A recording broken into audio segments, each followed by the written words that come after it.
Hello अस्सलाम वालेकुम, जय श्री राम गाइस। स्वागत है आपका फिर से एक बार पीएम के चैनल में।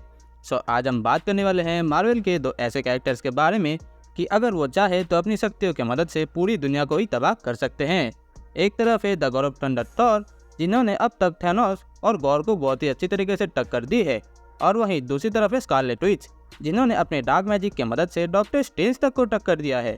चलो देर किस बात की, फोन को लेकर किसी एक जगह पे बैठ जाओ और वीडियो को स्टार्ट करते हैं एक छोटे से इंट्रो के साथ।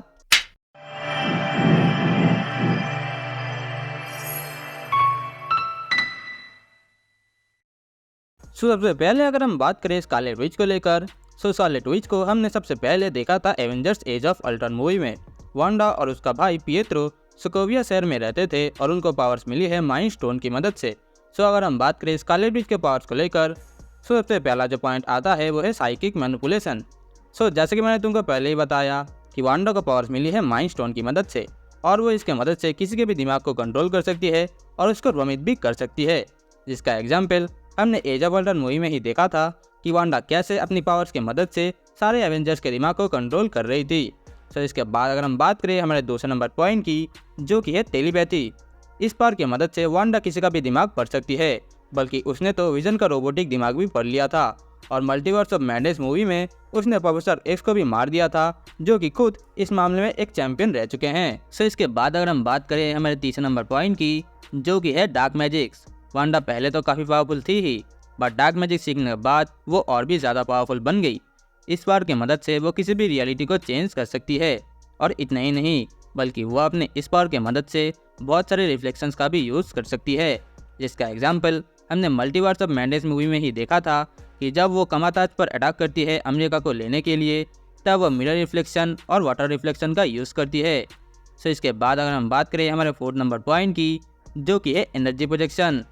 इस पावर का यूज़ हमने इन्फिनिटी वॉर मूवी में ही देखा था कि जब थैनोस के आर्मी विजन पर अटैक करने आते हैं तो वांडा कैसे विजन को बचाती है, और हमने ये भी देखा है कि जब थैनोस विजन का माइंड स्टोन लेने आता है तब वांडा अपने एक हाथ से थैनोस को रोकती है और दूसरे हाथ से वो विजन के माइंड स्टोन को डिस्ट्रॉय कर रही होती है।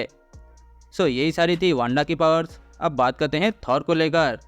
थॉर गॉड ऑफ थंडर है और वो न्यू एसगार्ड का राजा भी है, और उसके पास उरुम मेटल के तो पावरफुल वेपन्स भी हैं, जिनका नाम है म्योनिर और स्टॉर्मबेकर।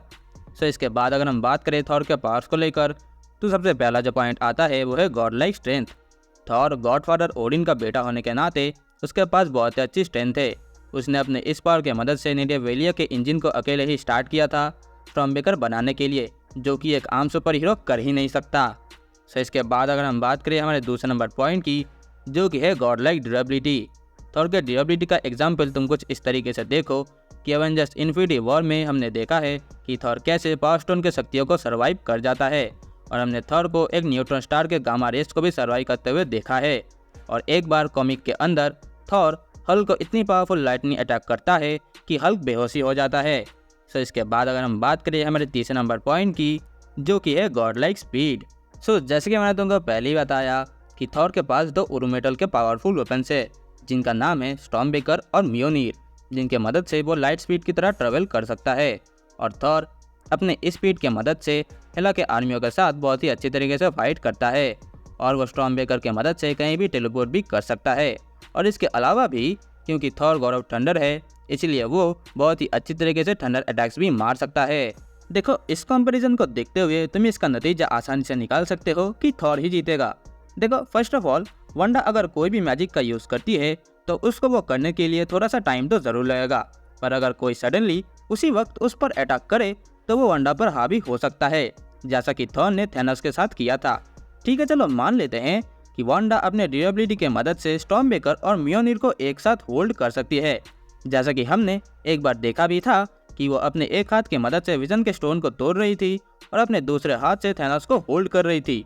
बट उसके बाद भी थॉर के पास अपनी लाइटनिंग पावर्स है, जिसके मदद से वो वांडा पर दोबारा हमला कर सकता है। और इसके अलावा वांडा के बॉडी की भी कुछ लिमिटेशंस है जिसको वो लांग नहीं सकती। बट वहीं दूसरी तरफ थॉर एक एसगार्डियन है और ऊपर से वो एक गॉड है, इसीलिए उसकी ड्यूरेबिलिटी बहुत ही ज़्यादा है।